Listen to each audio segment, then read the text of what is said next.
അനുഗ്രഹങ്ങളായി സ്തോത്രം. ഇവിടെ കുടുംബജീവിതത്തിലെ അനുഗ്രഹിക്കപ്പെട്ട കുഞ്ഞിനെ നൽകിയല്ലോ അങ്ങേക്ക് നന്ദി. ഈ കുഞ്ഞൊരു അനുഗ്രഹമായി തീരട്ടെ. അവൻ അമ്മയുടെ ഉദരത്തിൽ ഉരുവായത് മുതൽ ജനിക്കുന്നത് വരെ ഗർഭാശയത്തിൽ കാത്ത ദൈവം, ജനിച്ചിട്ടുള്ളത് മുതൽ ശാരീരിക മാനസിക കർത്താവ് ബുദ്ധിപരമായി വളർച്ച കൊടുത്ത ദൈവം, ഉത്തരവാദിത്തം ഉണർന്ന കുഞ്ഞിനെ ദൈവാലയത്തിൽ കൊണ്ടുവന്ന് പ്രതിഷ്ഠിക്കുന്ന ഈ വേളകളിൽ കർത്താവിന് വേണ്ടി, കർത്താവിന്റെ നാമ മഹത്വത്തിനായി അവൻ കർത്താവിനെ വളർത്തുവാനുള്ള ദൗത്യത്തെ അവർ ഏറ്റെടുത്തുകൊണ്ട് തിരുവനന്തപുരത്തിൽ പ്രതിഷ്ഠിക്കുന്ന ഈ വേളയിൽ ദൈവത്തിന്റെ വലിയ കൃപ ഉണ്ടാകട്ടെ.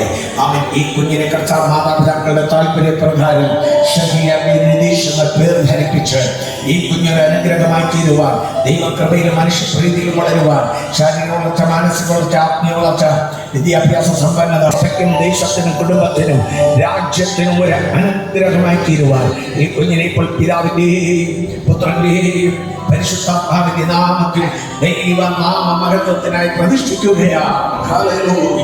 അവിടുന്ന് രക്ഷഗ്രഹിക്കണമേ. കാമൻ പൈതൽ വളർന്നു, ജ്ഞാനം നിറഞ്ഞു, ആത്മാവിൽ ബലപ്പെട്ടു പോന്നു. ദൈവകൃപ അവന്റെ പേരിൽ ഉണ്ടായിരുന്നു എന്നുള്ള വചനം പോലെ ദൈവകൃപയിലേക്ക് കുഞ്ഞു വളർന്നു വരട്ടെ. ഒരു ശബ്ദം വാദനെ പോലെ ദൈവ ശബ്ദം കേട്ട് വളരട്ടെ. ദൈവകൃപയിൽ വളരട്ടെ. ശാരീരിക വളർച്ച ഉണ്ടാകട്ടെ, മാനസിക വളർച്ച ഉണ്ടാകട്ടെ, ആത്മീയ വളർച്ച ഉണ്ടാകട്ടെ. കാലാകാലങ്ങളിൽ വളർച്ച നൽകി കുഞ്ഞിനെ മാനിക്കണമെന്ന് പ്രാർത്ഥിക്കുന്നു. മാതാപിതാക്കൾ ദൈവകൃപയിൽ കുഞ്ഞിനെ വളർത്തുവാൻ കൃപ നൽകണമേ. മാതൃകാ ജീവിതം നയിക്കുവാൻ കൃപ നൽകണമേ. കൊച്ചുപ്രായത്തിൽ കൃപയിൽ വളരട്ടെ. അങ്ങനെ സ്തോത്രം ചൊല്ലി വാഴ്ത്തി അനുഗ്രഹിച്ച് ദൈവനാമ മഹത്വത്തിനായി വളർത്തുവാൻ മാതാപിതാക്കളുടെ കരങ്ങളിൽ ഏൽപ്പിക്കുന്നു. യേശുവിൻ നാമത്തിൽ തന്നെ ദൈവനാമ മഹത്വത്തിനായി വളർത്തുവാൻ ഇപ്പോൾ മാതാപിതാക്കളുടെ